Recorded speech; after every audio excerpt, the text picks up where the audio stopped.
Market లో కూరగాయలు అసలు ఎంత రేటు పెరిగిపోయాయండి.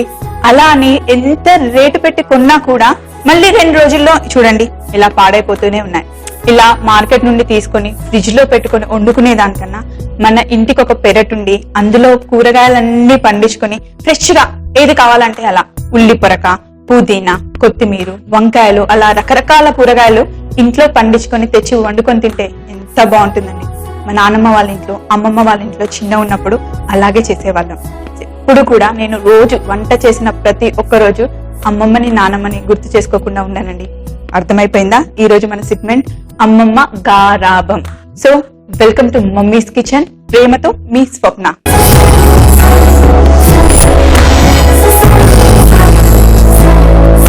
నానమ్మలు, అమ్మమ్మలు, తాతమ్మలు చేసే అప్పాలు ఉంటాయి కదా, అవి చాలా ఫేమస్ కదండి. పండగలు వచ్చాయంటే చాలు డబ్బాలు నిండా చేసి పెట్టేవాళ్ళు కదా. అలాంటి అప్పాల్లో ఉల్లి పొరకలు వేసి మనం అప్పాలు చేస్తున్నాం. అసలు చాలా బాగుంటాయండి. చాలా సింపుల్ కూడా. నేను మీకు నేర్పించేస్తాను.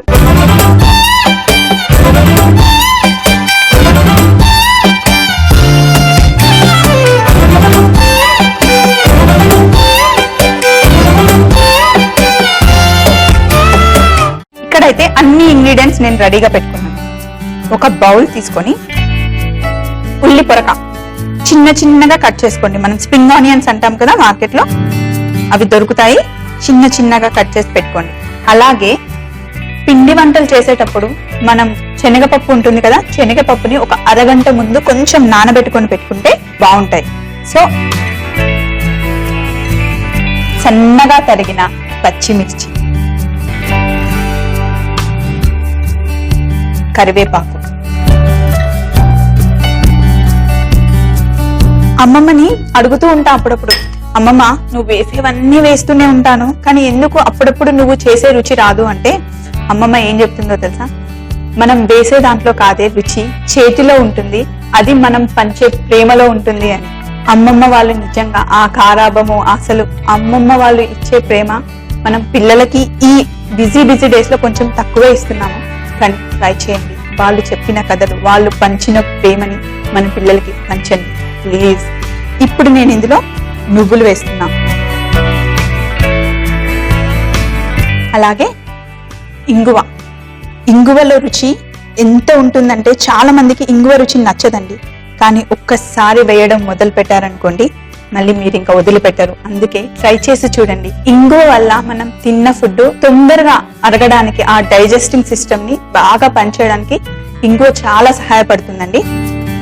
ఇందులో నేను పల్లీలు ఉన్నాయి కదా, ఇందులో నేను పల్లీలు వేస్తున్నాను. కానీ డైరెక్ట్ గా ఇలా వేసామనుకోండి మనం అప్పాలు చేయడానికి సరిగా రాదు కదా.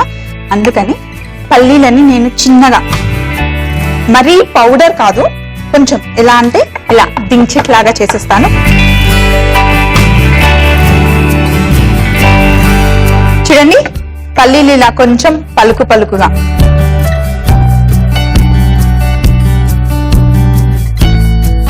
పల్లీలని మనం ముందుగానే వేయించి పెట్టుకోవాల్సిన అవసరం లేదు. ఎందుకంటే ఆయిల్ లో ఫ్రై చేస్తున్నాం కదా, మళ్ళీ వేయించడం ఎందుకు? డైరెక్ట్ గా పచ్చి పల్లీని కొంచెం పలుకుగా దంచుకొని ఇందులో వేసేద్దాం. అలాగే వెన్న. ఇప్పుడు మనం తీసుకునేంత పిండికి సరిపడా ఉప్పు. ఇవన్నీ మంచిగా కలుపుకొని, పిండి వేయకముందే అన్ని కలిపితే మనం వేసుకున్న ఉప్పు, నువ్వులు, ఇంగువ అన్ని బాగా కలుస్తాయి. ఇందులో మనం పిండి వేద్దాం. అప్పుడప్పుడు కొందరు శనగపిండి వేస్తారు, కానీ ఇప్పుడు నేను ఏం వేయట్లేదు, జస్ట్ బియ్యం పిండి వేస్తున్నాను అన్ని ఇంగ్రీడియంట్స్ లో.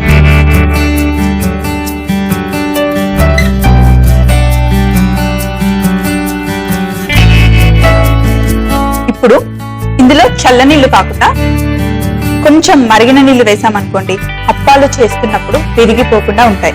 ఇక్కడ ఆల్రెడీ నేను వేడి నీళ్లు పెట్టుకున్నాను, మరుగుతున్నాయి కదా. మరుగుతున్న నీటిని ఇందులో వేయాలి. జాగ్రత్త, ఎక్కువ నీళ్లు వేసేసారనుకోండి మళ్ళీ అప్పాలు చేయడానికి రాదు.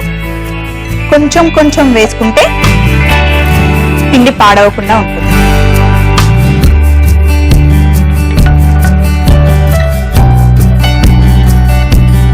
మనం వేసుకున్న నీరు కరెక్ట్ గా సరిపోయింది.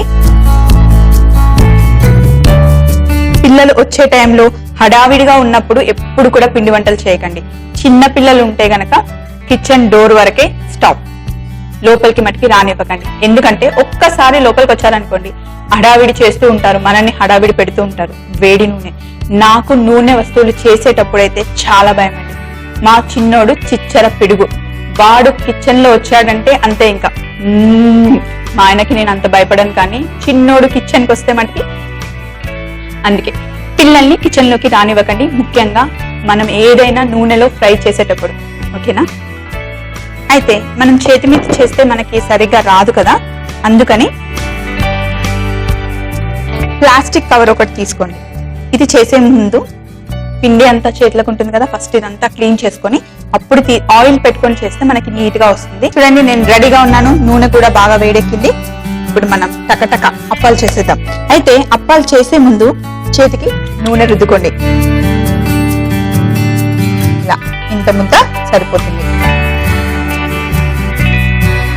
ఇవి అప్పాలు కదా, మరీ సన్నగా రావండి, ఎందుకంటే మనం మధ్యలో శనగపిండి వేసాము, ఇంకా పల్లి కూడా వేసాం కాబట్టి మరీ సన్నగా అయితే రావు. ఇలా చేసుకుని మధ్యలో రంధ్రం పెట్టుకున్నాను అనుకోండి, కరెక్ట్ గా కాలుతుంది. ఒక 2 చేసి పెట్టేద్దాం. ఇప్పుడు నేను ఒక చిన్న బౌల్ పెట్టుకొని ఇందులో కొంచెం పిండితో చేసేస్తున్నాను, ఇది మనకి సరిపోతుంది. కానీ అమ్మమ్మలు తాతమ్మలు ఎంత చేస్తారండి, పెద్ద పెద్ద డబ్బాలు నిండాలు చేసేవాళ్ళు కదా. ఇంట్లో తినేది కొంచెం అయితే చుట్టుపక్కల వాళ్ళందరికీ పంచేది చాలా ఎక్కువ.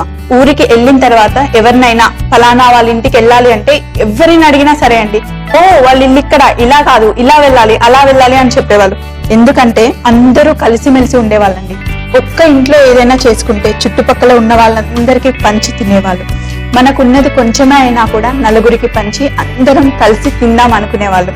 కానీ ఇప్పుడు అపార్ట్మెంట్స్ లో ఒకే బిల్డింగ్ లో ఉంటామండి, కానీ ఫస్ట్ ఫ్లోర్ లో ఉన్న వాళ్ళు 4th ఫ్లోర్ లో ఉన్న వాళ్ళకి తెలియదు కదా.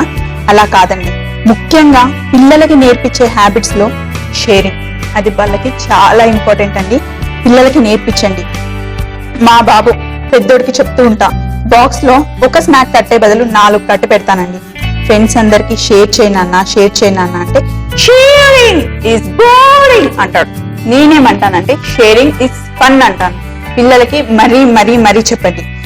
ఏది చేసినా సరే ఇంట్లో ఉన్నప్పుడు మనకి ఫస్ట్ చెప్పండి, మమ్మీకి ఇవ్వమ్మా, నాన్నకి ఇవ్వమ్మా, తమ్ముడికి ఇవ్వు, చెల్లికి ఇవ్వు అని చెప్పి పిల్లలకి వాళ్ళకి ఇవ్వడం అలవాటు చేసిన తర్వాత అలా చేస్తూ ఉంటే ఆటోమేటిక్ గా బయటికి వెళ్ళినప్పుడు కూడా వాళ్ళందరితో షేర్ చేసుకుంటారు, నలుగురితో కలిసిమెలిసి ఉంటారు.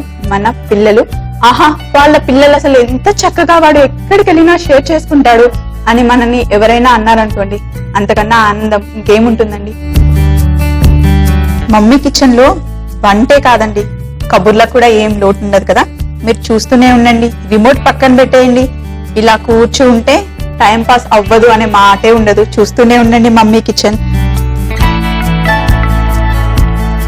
3వ అప్ప కూడా అయిపోయింది. నూనె కూడా మనకి సమానంగా వేడి.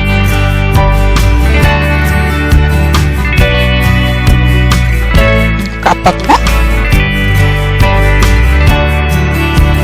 ఎప్పుడు కూడా పిండి వంటలు వేసేటప్పుడు మధ్యలో వేయకూడదు. చూడండి, ఇలా సైడ్ నుండి వేస్తే ఎప్పుడు కూడా అది మన మీద చిలకకుండా చక్కగా అందులోనే నూనె ఉంటుంది, మనకి ఎలాంటి ప్రమాదం ఉండదు.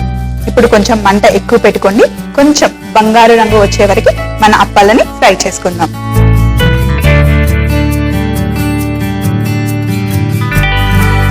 చూడండి, అప్పాలు లైట్ బ్రౌన్ కలర్ వేగాయి కదా. ఇప్పుడు అప్పాలు అయిపోయినట్టే. నిన్న మార్కెట్కి వెళ్తే నాకు స్ప్రింగ్ ఆనియన్స్ చాలా ఫ్రెష్ గా అనిపించిందండి. ఉల్లి పొరక తెచ్చి నేను ఈరోజు అప్పాలు చేస్తున్నాను. మీకు కావాలి అంటే ఇందులో పాలకూర కూడా వేసుకోవచ్చు. పాలకూర వేస్తే కూడా చాలా బాగుంటాయండి అప్పాల్లో. ఇది టిష్యూ పేపర్ లో వేసి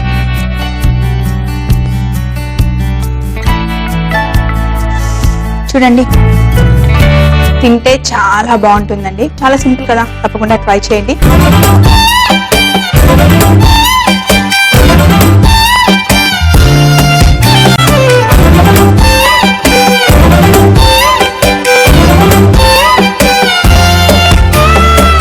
చూడండి, అప్పాలు ఎంత చక్కగా ఉన్నాయి. మధ్య మధ్యలో గ్రీన్ కలర్, శనగపప్పు, నువ్వులు, మధ్య మధ్యలో పల్లీలు.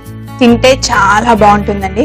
ఉల్లి పొరక అప్పాలు తయారు చేయు విధానం: ఒక బౌల్లో చిన్నగా కట్ చేసిన స్ప్రింగ్ ఆనియన్స్, నానబెట్టిన శనగపప్పు, సన్నగా తరిగిన పచ్చిమిర్చి, కరివేపాకు, నువ్వులు, కాస్త ఇంగువ వేసి బాగా కలుపుకోవాలి. ఇప్పుడు పల్లీలు పలుకు పలుకుగా దంచుకొని బౌల్లో వేసుకొని కాస్త వెన్న, తగినంత ఉప్పు వేసి బియ్య పిండిని వేసి కాస్త వేడి నీళ్లు వేసి కలిపి అప్పాలు చేసుకోవాలి. మనం ముందుగానే వేడి చేసి పెట్టుకున్న నూనెలో ఈ అప్పాలను బంగారు రంగు వచ్చేలాగా వేయించుకుంటే చాలు, ఉల్లి పొరక అప్పాలు రెడీ అయినట్టే. చేసినవి చూడడమే కాకుండా తప్పకుండా ట్రై చేయండి. మరొక మంచి రెసిపీతో మీ ముందుంటుంది మమ్మీస్ కిచెన్ లో. చాలా చాలా ప్రేమతో మీ స్వప్న. బాయ్ అండి. చికెన్ నగెట్స్ అంటే ఇష్టం ఉండని వాళ్ళు ఎవరైనా ఉంటారా? రెడ్ పౌడర్ ని మట్టికి ఇలా గట్టిగా నొక్కి పెట్టుకుని అప్పుడు మనం ఫ్రై చేసుకోవాలి. స్వర్గం ఎక్కడో ఉండదు, మన చేతిలో ఉన్నట్టు అనిపిస్తుంది.